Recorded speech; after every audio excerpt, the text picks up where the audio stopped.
Miss ஆகி recurrence வரதுக்கான வாய்ப்புகள் இப்போல்லாம் ரொம்ப ரொம்ப கம்மி. ஓகேங்களா? செகண்ட் திங் வந்துட்டு, இதில் வந்து இன்றைக்கி அல்ட்ராசவுண்ட் பண்ணுறதுல நிறையா விதமான அண்டர்ஸ்டாண்டிங்கும் நிறையா விதமான அட்வான்ஸ்மெண்ட்ஸும் வந்துருச்சு.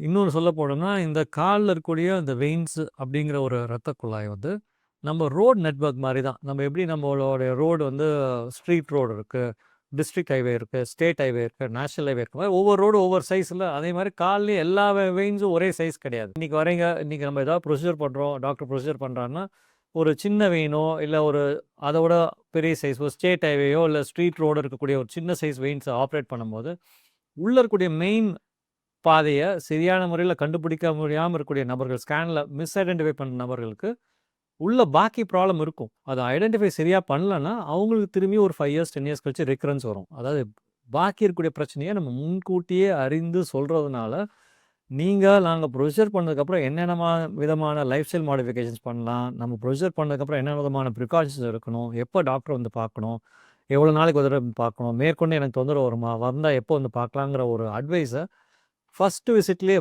முன்கூட்டியே நாங்கள் சொல்லிடுறோம். ஏன்னா இந்த வேரிகோஸ் வெயின்ஸுங்கிறது பிரச்சனையை நீங்கள் பார்த்தீங்கன்னா இன்றைக்கி நல்லாயிருக்கும், 15-20 இயர்ஸ் கழிச்சு நல்லா இருக்கிற வெயின் நாளைக்கு இதே மாதிரி செயல்பட்டு போகிறதுக்கான வாய்ப்புகள் இருக்கலாம். ஜெனட்டிக் டிசீஸுங்கிறதுனால நம்ம ஒரே பாதையில் மட்டும்தான் இந்த வியாதி இருக்கும், இன்னொரு வெயினுக்கு வரக்கூடாதுன்னா நம்மளால் ரூல்ஸ் எல்லாம் நம்ம ஸ்ட்ரிக்ட் ஹார்ட் அண்ட் ஃபாஸ்ட் எல்லாம் பாடிக்கு ரூல்ஸ் எல்லாம் போட முடியாது.